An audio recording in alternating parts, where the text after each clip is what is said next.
तो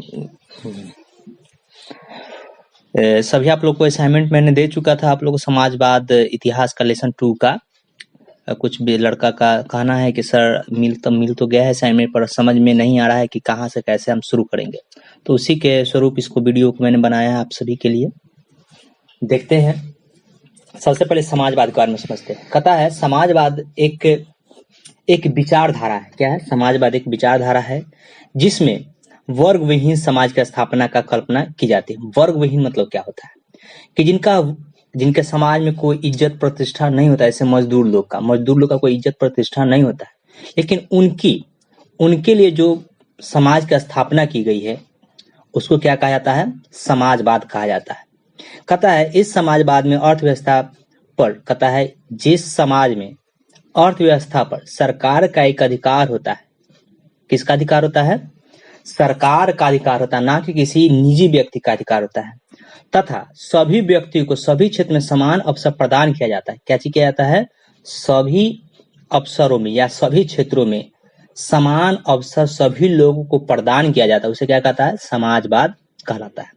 कहता समाजवाद का पहला प्रयोग 1827 में हुआ था। कब हुआ था? 1827 में हुआ था। ये ऑब्जेक्टिव के लिए इंपॉर्टेंट क्वेश्चन है कि कब हुआ था? 1827 में हुआ था। इसका मुख्य अर्थ है कि सामाजिक और आर्थिक समानता दिया जाना। इसका अर्थ है सामाजिक एवं आर्थिक समानता दिया जाना। कहता है इसमें किसी भी वस्तु का उत्पादन निजी लाभ के लिए नहीं किया जाता है। क्या समाजवाद की जहाँ पे होती है, जहाँ समाजवाद की अर्थव्यवस्था होती है, अर्थव्यवस्था, वहां पे किसी भी वस्तु का उत्पादन निजी लाभ के लिए नहीं होता है, बल्कि पूरे समाज के लाभ के लिए होता है। इस पे उत्पादन के संसाधनों एवं पूंजी पर राज्यों का नियंत्रण होता है, मतलब सरकार का नियंत्रण होता है। अब जो दूसरा है साम्यवाद, ये तो समाजवाद है। अब दूसरा है साम्यवाद। कहता है साम्यवाद उस विचारधारा को कहते, क्या है? साम्यवाद उस विचारधारा को कहते हैं जिसमें सरकार पर एक अधिकार, कहता है सरकार पर एक अधिकार सर्वहार वर्ग, मतलब सर्वहार मतलब सभी का जो पोषण करते हैं, जैसे मजदूर है, किसान है एवं मध्य वर्ग है। यह जो वर्ग है, मजदूर है, किसान तथा मध्य वर्ग है, यह सभी चाहे अमीर हो या गरीब, उनके लिए क्या करते हैं? काम करते हैं। वर्ग का होता है वर्तमान में, कहता है वर्तमान अभी के समय में, वर्तमान में इस विचारधारा, कहता है यह जो अर्थव्यवस्था है यह कहाँ पे देखने को मिलता है? तो चाइना में देखने को मिलता है, चीन में देखने को मिलता है। अब यह बात है कि कोरोना वायरस वहीं से फैला है, तो लॉकडाउन में आपके लिए यह सब करना पड़ रहा है। कोई बात नहीं है, कुछ चीज होता है तो उसके लिए आगे हम लोग बढ़ते भी हैं। कहता समाजवाद की उत्पत्ति, क्या है? समाजवाद की उत्पत्ति। कहता है समाजवाद विचारधारा औद्योगिक क्रांति के बाद विकसित हुई थी। कहता है समाजवाद की उत्पत्ति मतलब कब लोगों को लगा है कि समाजवाद मतलब कब आया होगा? तो कहता है कि यह जो विचारधारा है यह औद्योगिक क्रांति के बाद विकसित हुई थी, जब समाज पूंजीपति और मजदूर वर्ग में विभक्त हो गया था। कहता है यह कब आया? जब अमीरों ने क्या किया कि बहुत सारी फैक्ट्रियां लगाई, औद्योगिक क्रांति हुआ। तो औद्योगिक क्रांति में मजदूर काम करते थे, उद्योग में मजदूर काम करते थे, और एक अमीर वर्ग थे जिनका वो उद्योग होता था। और इन दोनों के बीच जब जो बिखराव हुआ, जो अलगाव हुआ, वहीं से समाजवाद की उत्पत्ति हुई है। समाजवाद की क्या हो गई थी? उत्पत्ति हो गई थी। अब जो दूसरा आपका ऑप्शन दे रहा है, जो ब्रैकेट में आपका लिखा हुआ है, कहता है समाजवाद। कहता है समाजवाद की विचारधारा प्रस्तुत करने वाले, कहता है समाजवाद की विचारधारा प्रस्तुत करने वाले मतलब कौन से लोग थे जिन्होंने सबसे पहले समाजवाद को प्रस्तुत किया होगा? उन विद्वानों में Saint Simon, Charles Fourier, Louis बॉल, रॉबर्ट ओवन और कार्ल मार्क्स, कहता है कार्ल मार्क्स प्रमुख थे। यह सभी जो विद्वान है, सेंट साइमन है, चार्ल्स फेरियर है, लुई बॉल है, रॉबर्ट ओवन है और कार्ल मार्क्स, यह प्रमुख है। क्यों प्रमुख है?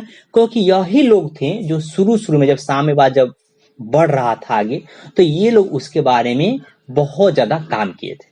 अब इनमें जो मुख्य बात है, जैसे कार्ल मार्क्स, कहता है कार्ल मार्क्स यह समाजवाद के प्रतिपादक भी थे और चिंतक भी थे। प्रतिपादक मतलब जिन्होंने सबसे पहले समाजवाद को समझा होगा, उसे स्थापित किया होगा। और इसका अर्थ होता है प्रतिपादक, मतलब प्रतिपादन का मतलब है कोई भी व्यक्ति किसी चीज को स्थापित करता है तो उसका क्या करता है, प्रतिपादन करता है। और चिंतक का मतलब है कि उसके बारे में चिंता करना, उसके भविष्य के बारे में सोचना। जैसे आपके पिता जब आप जन्म लेते होंगे तो आपके बारे में, आपको पिता आपके बारे में सोचते हैं कि हम आपको कैसे पढ़ाएंगे, क्या करेंगे, कैसे रखेंगे। तो यह जो कार्ल मार्क्स थे यही थे जिन्होंने समाजवाद के ऊपर बहुत सा काम किया है। इनकी एक रचना है दास कैपिटल। क्या है? इनकी एक रचना है दास कैपिटल, जिसे समाजवाद का बाइबिल भी कहा जाता है। क्या कहा जाता है?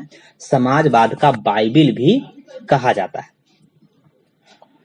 आगे हम पढ़ेंगे कार्ल मार्क्स के बारे में, उनके जीवनी के बारे में पढ़ेंगे कि कार्ल मार्क्स ने क्या किया है। देखिए इसमें कुछ कुछ आपको दिया है कि इनका जन्म जर्मनी में है, जो आपको इंपॉर्टेंट है ऑब्जेक्टिव के कार्ल मार्क्स का जन्म कब हुआ है। इनका जन्म 1818 में हुआ था, 1818 में, और मृत्यु भी 1883 में हुई थी। और वही एक रॉबर्ट ओवन, इनका नाम बहुत ही इंपॉर्टेंट लिया जाता है कि रॉबर्ट ओवन कौन है। तो इंग्लैंड, देखिए इंग्लैंड थे एक प्रकार का पूंजीपति। क्या है? पूंजीपति अर्थव्यवस्था, मतलब वहां पे पूंजीपति अर्थव्यवस्था है। तो वहां पे समाजवाद के बारे में जिन्होंने सबसे पहले, जहां पर बहुत ज्यादा अमीर होंगे तो वो अपने यहाँ गरीबों को ही काम पे रखेंगे, तो उन गरीबों की आवाज उठाने वाले सबसे पहले कौन थे? तो उनका नाम था रॉबर्ट ओवन, जिन्होंने इंग्लैंड जैसे देश में सबसे पहले समाजवाद के बारे में कुछ कहा, कुछ सोचा, उन्होंने कुछ किया। तो वो कौन थे? तो रॉबर्ट ओवन थे। ये आपके ऑब्जेक्टिव में पूछ सकता है कि इंग्लैंड में समाजवाद के जनक किसे कहा जाता है। तो इंग्लैंड में समाजवाद का जनक रॉबर्ट ओवन को कहा जाता है। अब हम देखते हैं कि कहता है जैसे, और कार्ल मार्क्स कहता है, कार्ल मार्क्स ने और एंगल्स ने मिलकर 1848 में कम्युनिस्ट मैनिफेस्टो प्रकाशित करता है। कम्युनिस्ट मैनिफेस्टो, मैनिफेस्टो मतलब क्या होता है? जब देखिए जब कोई भी जब पार्टी चुनाव लड़ती है, क्या है, जब कोई भी पार्टी चुनाव लड़ती है तो अपने विचारों को, समाज में किए गए कौन सा काम करेगा, क्या नहीं करेगा, समाज के लिए कौन सी बात को उठाएगा, यह सभी बातों को एक दस्तावेज पर लिखकर, जिसको आप लोग हैंडबिल कहते हैं, वो हैंडबिल जो सबको बांटता है। जैसे आप मान के चले, जैसे बीजेपी की इस बार सरकार थी तो उन्होंने कहा था कि हम अनुच्छेद 317 हटाएंगे, राम मंदिर बनवाएंगे, नहीं कि हर आदमी के खाता में 15 लाख रुपया आएगा, काला धन वापस ले आएंगे। तो यह सभी बातें जिस माध्यम से उन्होंने बताया था उसको क्या कहा था? मैनिफेस्टो कहा जाता है। तो सबसे पहले कहा था 1848 में मार्क्स ने कम्युनिस्ट मैनिफेस्टो प्रकाशित है। कम्युनिस्ट मतलब कहता है साम्यवाद का ही नाम है कम्युनिस्ट, ठीक है। इनकी पुस्तक भी मैंने पहले ही बता चुका है कि दास कैपिटल है। इन्होंने एक महत्वपूर्ण कथन दिया था। कथन था, श्रमिकों को सिवाय उसकी बेरिया के कुछ भी खोने के लिए नहीं है, दुनिया के श्रमिक एक हो। यह बात उन्होंने किस लिए कही? यह बात उन्होंने इसलिए कहा क्योंकि कि जब मजदूर का शोषण हो रहा था तो शोषण होने वाले के लिए, उनके खोने के लिए क्या होता है? कुछ नहीं होता, उनको सिर्फ बेरी, बहुत से बहुत बेरी खोना होगा और कुछ तो नहीं होगा। तो इसी के लिए उनको, जो मजदूर वर्ग थे, उनको प्रोत्साहित करने के लिए उन्होंने कहा कि आपको क्या करना होगा कि दुनिया को आप एक होइएगा तभी दुनिया आपकी क्या करेगी? बात को मानेगी।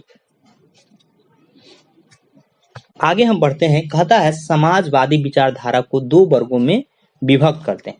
कार्ल मार्क्स के पूर्व का समाजवाद, कहता है कार्ल मार्क्स के पूर्व का समाजवाद, जिसे यूटोपियन समाजवाद कहा जाता है। क्या कहा जाता है? यूटोपियन समाजवाद कहा जाता है।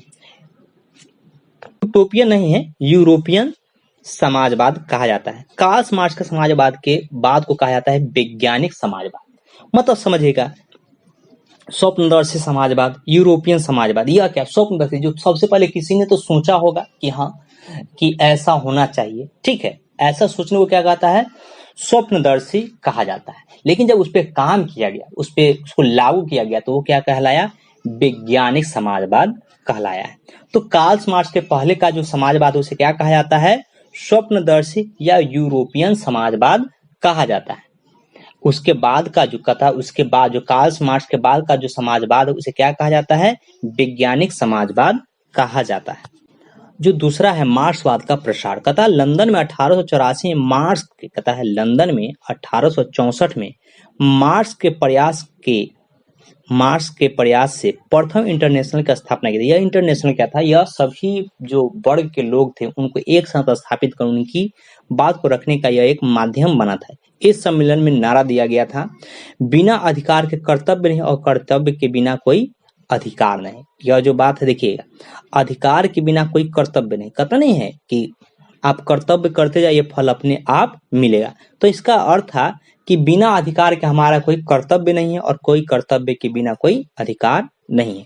दूसरा इंपॉर्टेंट है, द्वितीय अंतर्राष्ट्रीय संघ 1889 कहता है 1889 में पेरिस में हुआ था। इस सम्मेलन में 1 मई कहता है, यह जो इंपॉर्टेंट बात है कि इस सम्मेलन में एक तिथि निर्धारित की गई थी जिसको कहा जाता है 1 मई, कहता है मजदूर दिवस मनाने की घोषणा की गई थी।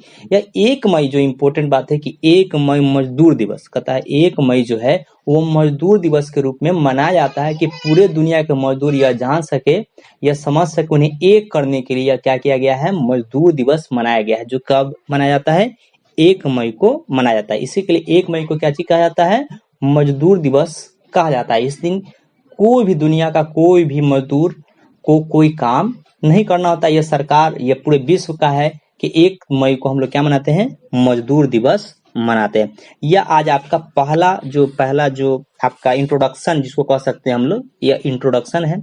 हम अगली चैप्टर मतलब अगले वीडियो में हम अगला जो पेज है उस पे काम करेंगे। थोड़ा सा यह लंबा तो चैप्टर है लेकिन धीरे धीरे एक एक दिन पे